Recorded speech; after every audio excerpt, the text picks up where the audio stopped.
For years, you have been trying to fix your life. But what if the very person trying to fix your life is the problem itself? What if that voice in your head, always wanting more, always planning, always reacting, isn't you at all, but rather a false identity running your entire life from behind the scenes? Up to this point, we have realized that there is an illusory I within us, and we assume this I is our true reality.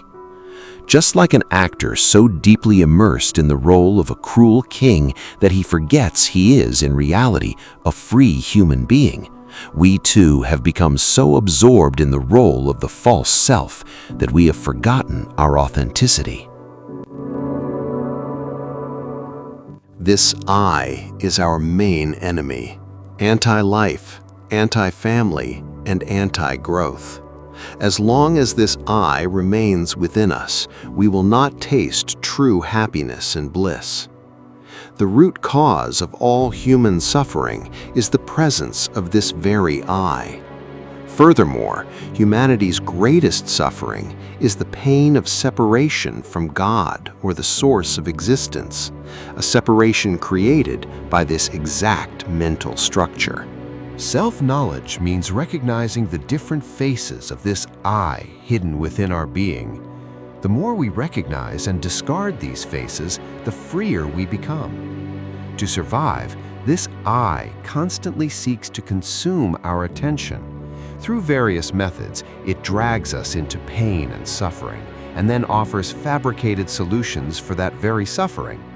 The fundamental nature of this I is to see problems, enemies, flaws, and crises in everything and everyone. The false mind is always creating crises. It either fabricates a problem or creates an enemy. Then it plunges us into suffering, and the irony is that it also manages that very suffering.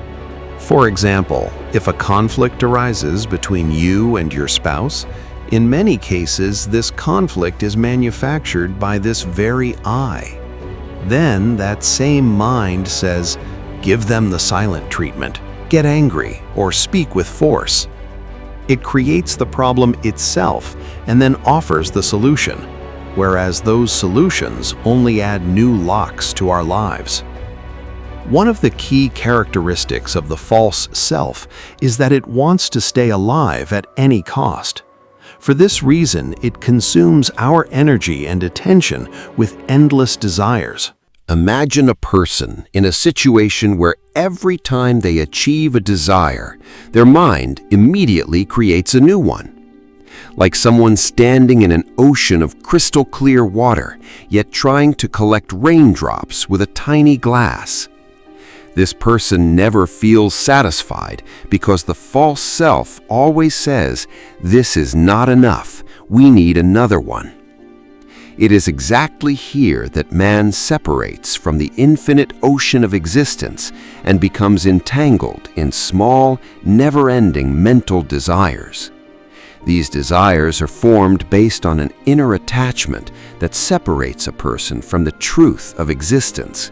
This is what is called mental idols in spiritual language. I am not criticizing anyone's life here, but rather expressing the experience of years of searching for the truth. On this path, I realized an important point. Most of human life is spent wanting, and this wanting has two outcomes. Many of them are never fulfilled, and those that are often come with suffering. If we associate with conscious individuals or read the words of great figures, we see this as a shared experience. So, if you are young, be aware that the material world is constantly inviting you to want more, but entering this cycle can distance you from real life. Because that wanter within us is exactly the false self, which in many cases is the enemy of our peace. We have learned not to act from the false self, even in spiritual matters. For example, when we pray, if this prayer comes from the heart of the false self, it is not connected to the truth. Or when we express gratitude, it might be the false self doing it, not true awareness. Therefore, our most important task is to silence it wherever we see the footprints of the false self. But what is true seeking? On the path of self-knowledge, seeking is one of the first steps. Ask, and it will be given to you. Seek, and you will find. Knock, and the door will be opened to you. But our seeking must be of the essence of God, meaning we must seek the truth itself. Rumi says, "Do not struggle. Seek the kingdom of love, for this kingdom frees you from fear, stress, anger, and sorrow." Struggling is one of the most prominent characteristics of the false self. Therefore, we must stop fighting the flow of life. Before the magnificence of existence, man is practically nothing. God has a perfect plan for you without the interference of the false self. If these concepts feel a bit new to you, feel free to check out the first video on our channel. All the events of life are aligned with this very plan. But the false self creates an artificial order for you, what should be, how someone should behave, and how life should unfold, while the design of existence is different. One must set aside the false self, align with the flow of life, and seek the kingdom of love, that very land of presence, that dimension of presence, and the existential truth of humanity.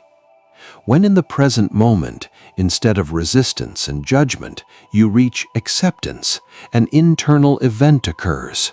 The false self weakens, and the inner space opens up for being. You're stuck in heavy traffic, and the mind constantly says, "I'm late, everything's ruined, control is lost."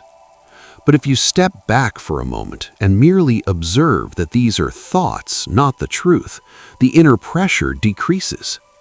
You are no longer engaged in a war with the moment, rather you are witnessing it. This simple shift moves you from reaction to awareness. This is exactly holding space, where a person allows the moment to be present instead of resisting it. In this state, the false self retreats, and awareness takes its place. In this space, union with the truth, or God, occurs. In this state, there is no I, there is only presence. If this space opens up within a person, their life gains meaning and direction. In this state, man is no longer merely a consumer of life, but through him, goodness and awareness flow into the world. On the surface, we are all searching for love, peace, and success, but the truth is that all of these reside within us. If a person attains this kingdom of love, they are saved from inner death. True seeking is an action, not just a thought or a phrase. To be continued. Join me in the next video to discover the true power of holding space.